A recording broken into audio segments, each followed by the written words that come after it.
Lo que están a punto de escuchar no figura en ningún registro oficial. Durante décadas, este expediente permaneció sellado en los archivos del Ayuntamiento de Chipiona, Cádiz, clasificado bajo el código Operación Marisma Silenciosa. Solo ahora, tras la filtración de documentos internos y el testimonio de fuentes próximas al consistorio, podemos reconstruir lo que realmente ocurrió aquella madrugada del 14 de marzo de 2023. Si aman la verdad, si creen que la historia merece ser contada sin censura, les invito a suscribirse a este canal. Porque lo que van a escuchar cambiará para siempre su percepción sobre uno de los episodios más enigmáticos de la política cultural española de esta década. Permítanme situarles en contexto.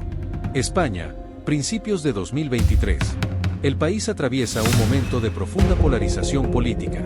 Las instituciones culturales se han convertido en campos de batalla simbólicos donde se dirimen cuestiones de memoria, legado y poder. En Andalucía, la Junta de Gobierno intenta equilibrar las presiones de diversos sectores mientras gestiona un patrimonio cultural complejo y, en ocasiones, contradictorio. Es en este escenario donde se inscribe nuestro relato, la ciudad costera de Chipiona, conocida mundialmente como la cuna de Rocío Jurado, la más grande, leyenda indiscutible de la canción española. Rocío Carrasco, hija de la recordada artista, había mantenido durante años una relación compleja con el legado materno. Tras décadas de silencio público, su reaparición mediática en 2021 había generado un terremoto social sin precedentes.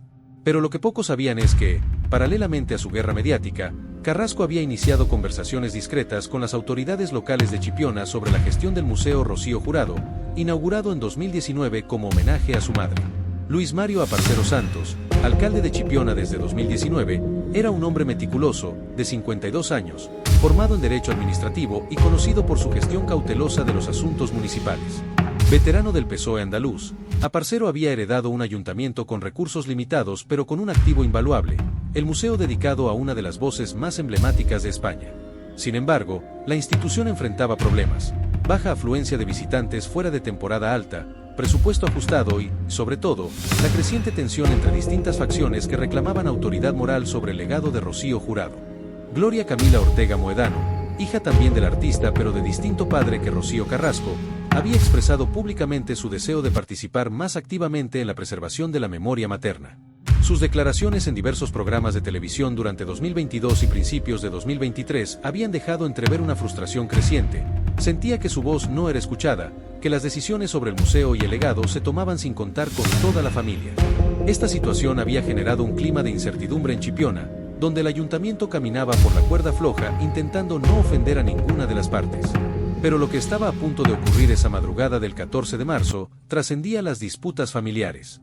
Se trataba de algo mucho más profundo, un movimiento que alteraría el equilibrio de poder y revelaría la existencia de documentos que, según varias fuentes, nunca debieron salir a la luz.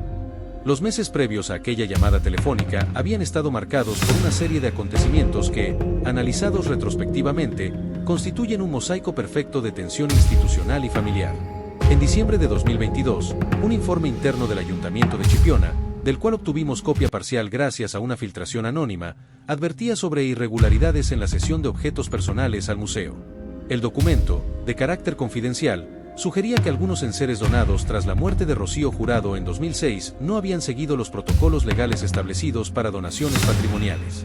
El informe señalaba específicamente una cláusula testamentaria que, aparentemente, establecía condiciones precisas sobre el destino de ciertos objetos personales de la cantante. Según fuentes jurídicas consultadas para esta investigación, existía la posibilidad de que algunos artículos exhibidos en el museo debieran ser redistribuidos entre los herederos, o en su defecto, devueltos a la familia para su custodia privada. Esta revelación habría desencadenado una serie de reuniones urgentes entre el equipo legal del ayuntamiento y representantes de la familia Jurado Moedano. Paralelamente, Rocío Carrasco había iniciado lo que varios medios llamaron su rehabilitación pública. Tras el impacto de su docuserie testimonial, donde narró episodios dolorosos de su vida familiar, Carrasco buscaba recomponer su imagen no solo como víctima de un sistema que, según denunciaba, le había dado la espalda, sino también como heredera legítima y guardiana del legado artístico de su madre. En febrero de 2023, trascendió que había contratado a un prestigioso bufete especializado en derecho sucesorio y patrimonial. La estrategia era clara: prepararse para una batalla legal que muchos consideraban inevitable. Gloria Camila, por su parte, había expresado públicamente su dolor por lo que consideraba un secuestro emocional del recuerdo materno. En una entrevista concedida a finales de febrero de 2023, declaró con voz quebrada: "Mi madre era de todos, pero también era nuestra. Y siento que hay quienes quieren borrar esa parte de la historia". Aunque no mencionó nombres específicos, la alusión era transparente. El ambiente familiar, ya de por sí fracturado, se volvía cada vez más tenso. El alcalde Aparcero, consciente de que caminaba sobre un polvorín, había establecido canales de comunicación discretos con ambas partes. Según documentos internos que hemos podido examinar, el consistorio organizó al menos 3 reuniones clasificadas entre enero y marzo de 2023, donde se discutieron opciones para desescalar el conflicto y preservar la integridad institucional del museo. Una de estas reuniones, celebrada el 3 de marzo en un hotel de Cádiz capital, contó con la presencia de asesores legales de Rocío Carrasco, aunque oficialmente nunca se reconoció su existencia. Fue en este contexto de máxima tensión cuando, según nuestras fuentes, Rocío Carrasco recibió información que cambiaría radicalmente su estrategia.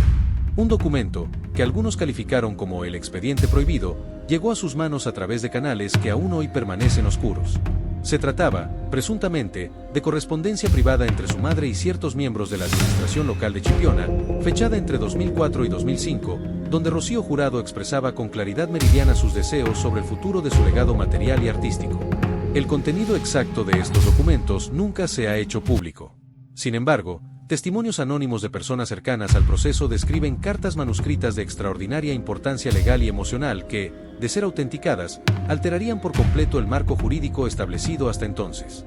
Una fuente familiarizada con el caso nos confió, bajo estricta condición de anonimato, lo que contenían esas cartas no era solo una disposición testamentaria. Era el corazón de Rocío hablando directamente a sus hijas, estableciendo un orden muy específico sobre quién debía custodiar qué. La pregunta que todos se hicieron entonces era evidente: ¿por qué estos documentos, de existir, no habían aparecido antes? ¿Quién los había mantenido ocultos durante casi 2 décadas? Y, lo más inquietante, ¿qué intereses habían conspirado para que permanecieran en la sombra? El alcalde Aparcero, al recibir noticia de la existencia de estos papeles, comprendió inmediatamente la magnitud del problema. Si los documentos eran auténticos y contenían disposiciones vinculantes sobre el patrimonio de Rocío Jurado, el museo podría enfrentarse a demandas legales que comprometerían no solo su colección, sino la viabilidad misma de la institución. Además, el escándalo mediático sería devastador para Chipiona, una localidad que había invertido recursos significativos en promocionarse como el pueblo de la más grande. Y fue entonces, en la madrugada del 14 de marzo de 2023, cuando todo estalló. Eran las 3:04 de la madrugada.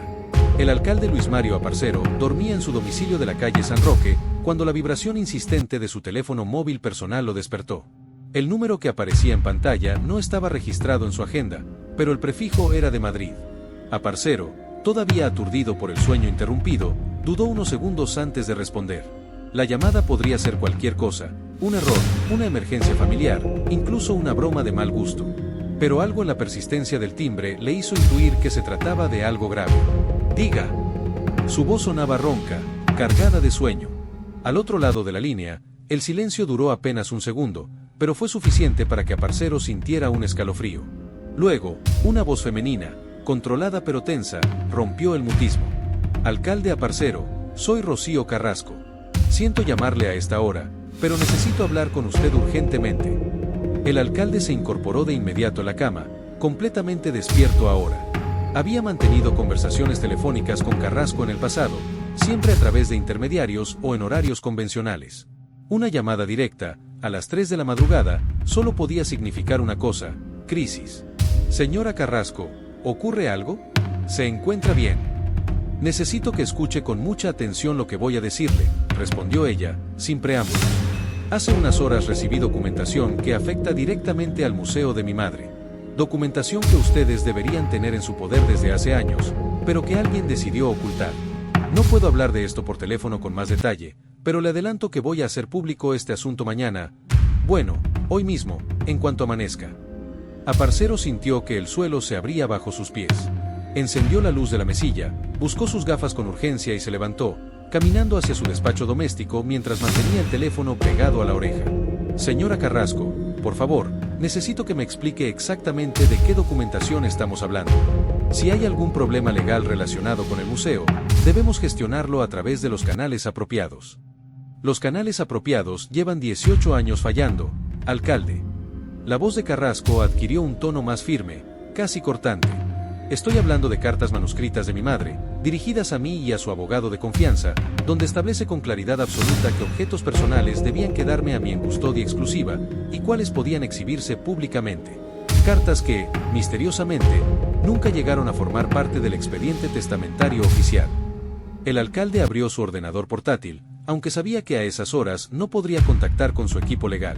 Su mente trabajaba a toda velocidad, evaluando escenarios, consecuencias, estrategias de contención. Ha verificado la autenticidad de esos documentos. Tengo 3 peritos independientes que confirman que la caligrafía es de mi madre.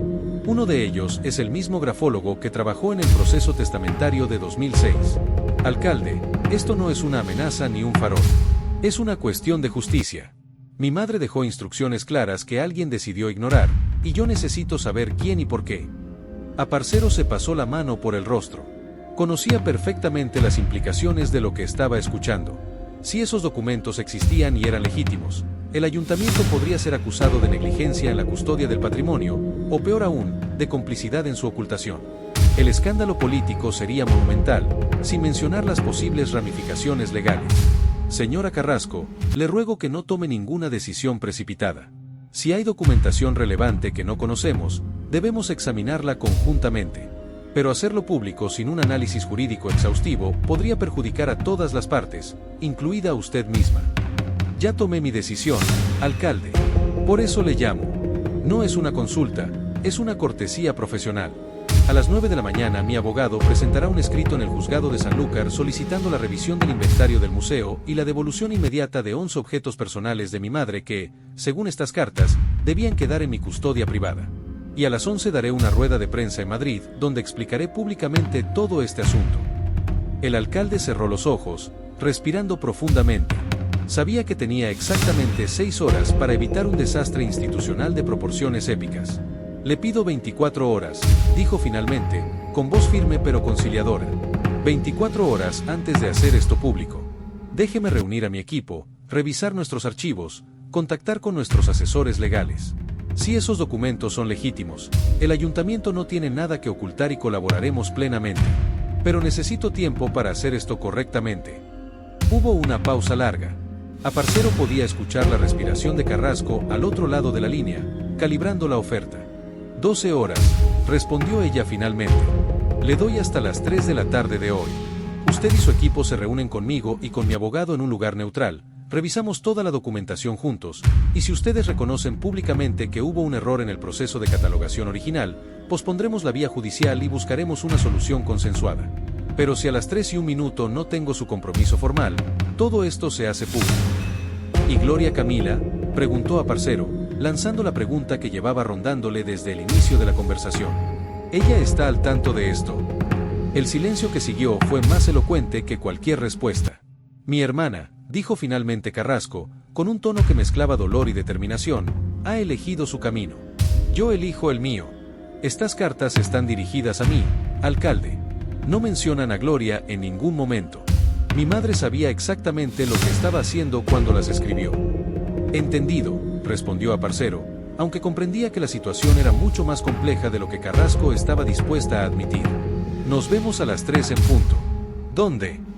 Le enviaré la dirección por mensaje a las 8 de la mañana. Venga solo con su asesor legal. Nada de prensa, nada de política. Esto es entre el ayuntamiento, mi familia y la memoria de mi madre. La llamada se cortó sin más despedidas. Aparcero se quedó mirando la pantalla del teléfono durante unos segundos, procesando la magnitud de lo que acababa de ocurrir. Luego, sin perder un instante, comenzó a marcar números. Lo que el alcalde no sabía en ese momento era que, a apenas 80 kilómetros de distancia, otra conversación telefónica estaba teniendo lugar. Gloria Camila, despierta también a esas horas por razones que nunca se han aclarado del todo, recibía información filtrada sobre la llamada. La fuente de esta filtración permanece, hasta el día de hoy, como uno de los misterios más intrigantes de todo el caso. A las 4:20 de la madrugada, el despacho del alcalde en el ayuntamiento de Chipiona estaba completamente iluminado. Aparcero había convocado una reunión de emergencia con su teniente de alcalde, Rocío Martínez, y con Antonio Sedano, el asesor jurídico del consistorio. Los 3 se habían reunido en tiempo récord, conscientes de que las próximas horas serían cruciales. Necesito que revisemos todo el expediente de donaciones del museo, ordenó Aparcero, con una taza de café solo en la mano y los ojos enrojecidos por la falta de sueño, pero absolutamente enfocados. Cada documento, cada acta, cada registro de entrada de objetos desde 2006 hasta hoy. Si hay algo irregular, quiero saberlo antes de las 8 de la mañana. Sedano, un abogado de 60 años con experiencia en administración pública, abrió su maletín y extrajo varios archivadores. Revisé el expediente completo hace 3 meses cuando Carrasco inició contactos formales. Todo estaba en orden entonces. Las donaciones se hicieron conforme a protocolo, con actas firmadas por los herederos reconocidos en el testamento. Si ahora aparecen documentos nuevos que modifican ese testamento, entonces tenemos un problema monumental, completó Aparcero. Porque o bien el proceso testamentario de 2006 fue defectuoso, o bien alguien ocultó deliberadamente documentación relevante. Rocío Martínez, una política experimentada que llevaba décadas en la administración local, intervino con pragmatismo. La pregunta no es solo si estos documentos son reales, sino que los ha mantenido ocultos y por qué deciden salir a la luz precisamente ahora. Esto huele a operación calculada. Tenía razón. Todo en el timín de la revelación parecía estratégicamente planificado. Carrasco había esperado el momento perfecto, después de su rehabilitación mediática, con el apoyo de la opinión pública mayoritariamente de su lado, y justo cuando Gloria Camila había comenzado a expresar públicamente su deseo de mayor participación en la gestión del legado materno. A las 6 de la mañana, cuando los primeros rayos de sol comenzaban a iluminar las calles de Chipiona, el equipo de Aparcero había revisado cada documento del archivo municipal relacionado con Rocío Jurado. No encontraron ninguna referencia a las cartas mencionadas por Carrasco. Sin embargo, Sedano descubrió algo inquietante, una anotación manuscrita en el margen de un acta de 2007, casi ilegible, que decía, pendiente documentación adicional RJ, confidencial. ¿Qué significa esto?, preguntó Aparcero, señalando la nota. No tengo ni idea, respondió Sedano con gesto preocupado. Está firmada con iniciales que no reconozco. Podría ser del secretario municipal de entonces, Julián Pavón, pero falleció en 2015. Sí, él tenía conocimiento de documentación adicional y no la incorporó al expediente. Entonces alguien decidió enterrar el asunto, concluyó Martínez. Y ahora ha vuelto para perseguirnos. A las 8 en punto, el teléfono de Aparcero recibió un mensaje de un número desconocido. Hotel Los Jándalos, Jerez. Salón privado Duquesa. 15 horas RCM. El alcalde mostró el mensaje a su equipo. Tenían 7 horas para prepararse para lo que probablemente sería la reunión más importante de sus carreras políticas. Pero lo que ninguno de ellos sabía era que Gloria Camila ya había tomado cartas en el asunto. A las 9 de la mañana, cuando el ayuntamiento comenzaba su jornada habitual y los turistas empezaban a pasear por las calles de Chipiona, Gloria Camila publicó un mensaje en sus redes sociales que incendió inmediatamente el debate público. La verdad siempre sale a la luz. La memoria de mi madre no es propiedad de nadie. Es patrimonio de todos los que la amaron. Y yo lucharé para que se respete su verdadera voluntad. García Harfuch, hablando en inglés para evitar cualquier malentendido en un momento tan crítico, fue directo. Tenemos confirmación en terreno. La hipótesis era correcta. La estructura subterránea existe y está activa. Mi equipo está a punto de realizar la entrada. Necesito que tu gente en Washington esté al tanto. Pero Morrison, escúchame con atención, esto no puede filtrarse, ni siquiera internamente en tu agencia, hasta que tengamos control total de la situación. Si esto se adelanta, si algún medio se entera, si hay una filtración desde cualquier lado, ponemos en riesgo no solo la operación sino la vida de mi gente que está ahí en terreno. La respuesta de Morrison fue igualmente directa, según los testimonios. Reconocía la sensibilidad extrema de la situación, activaría solo su círculo más íntimo de confianza en la DEA, mantendría el silencio informativo incluso ante sus superiores directos hasta que hubiera certeza absoluta de los hallazgos, y prepararía los protocolos de respaldo por si la situación en terreno se complicaba y se requería apoyo adicional. Pero Morrison, veterano de suficientes operaciones como para conocer todos los escenarios posibles, también planteó una pregunta que García Harfuch había estado considerando desde que recibió la primera llamada. Si esto es tan grande como creemos, ¿estás preparado para lo que viene después? No hablo solo del decomiso, hablo de la respuesta política, de la presión mediática, de cómo los cárteles van a reaccionar cuando se den cuenta de lo que perdieron. Esa pregunta quedó flotando en el aire frío de la madrugada. García Harfuch, según los testimonios, guardó silencio durante unos segundos antes de responder. Nadie está completamente preparado para algo así. Pero es nuestro trabajo, Morrison. Es literalmente para lo que nos pagan, para enfrentar estas situaciones. Lo que no podemos hacer es quedarnos de brazos cruzados, sabiendo lo que sabemos. Si realmente hay 500 toneladas de fentanilo ahí abajo, eso es suficiente para matar a millones de personas. No tenemos opción. La llamada terminó con un acuerdo tácito.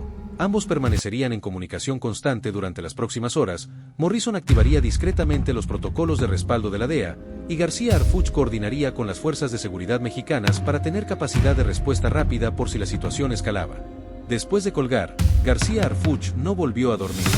Permaneció en su oficina improvisada en la residencia oficial, con múltiples pantallas mostrando feeds de datos en tiempo real, esperando las actualizaciones del equipo en terreno, consciente de que estaba viviendo uno de esos momentos que los historiadores eventualmente estudiarían, diseccionarían, debatirían en seminarios académicos y en documentales televisivos. Lo que ocurrió en las horas siguientes a esa llamada de las 3 de la mañana es una secuencia de eventos que parece extraída de una novela de espionaje, pero que está documentada en reportes de inteligencia, testimonios cruzados, y en las imágenes de video que el equipo en terreno capturó con cámaras corporales y que ahora forman parte de los expedientes clasificados de la operación. El equipo especial, compuesto por 12 elementos mexicanos altamente entrenados en operaciones de fuerzas especiales y 3 agentes de la DEA con experiencia en infiltración y recolección de evidencia, procedió con la entrada a la instalación subterránea aproximadamente a las 3:45 de la mañana.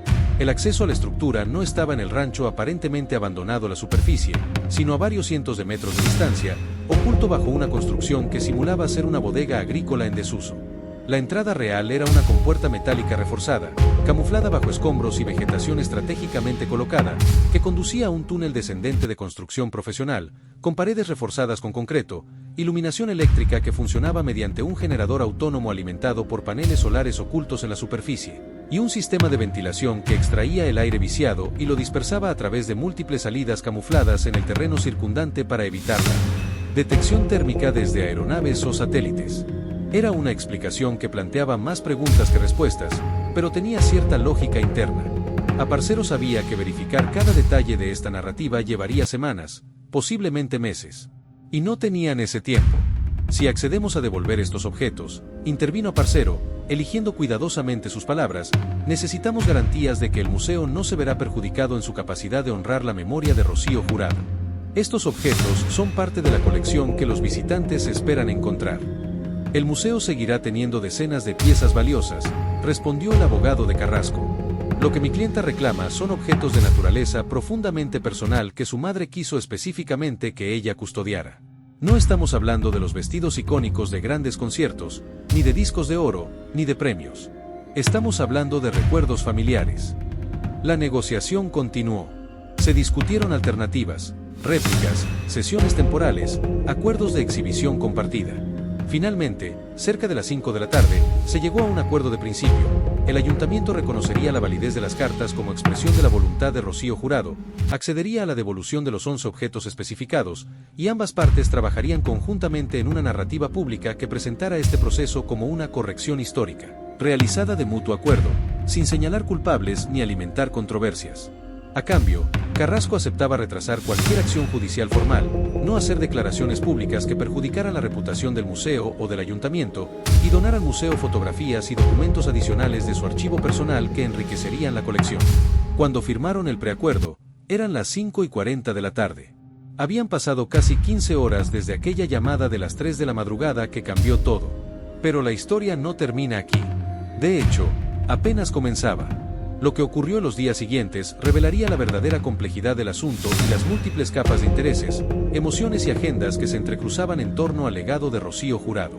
Gloria Camila, al conocer el acuerdo a través de filtraciones informales, porque oficialmente nadie la informó directamente, expresó públicamente su profunda decepción con un proceso que, según sus palabras, excluye a parte de la familia y toma decisiones unilaterales sobre la memoria de nuestra madre. Su reacción desató un nuevo capítulo mediático. Varios programas de televisión dedicaron especiales completos a analizar las implicaciones del caso, dividiendo la opinión pública entre quienes apoyaban el derecho de Rocío Carrasco a reclamar lo que consideraba legítimamente suyo, y quienes veían en todo esto una maniobra para controlar el relato histórico sobre Rocío Jurado. El ayuntamiento de Chipiona, por su parte, enfrentó críticas de diversos sectores políticos. La oposición municipal acusó al gobierno de Aparcero de gestión opaca y sumisión ante presiones.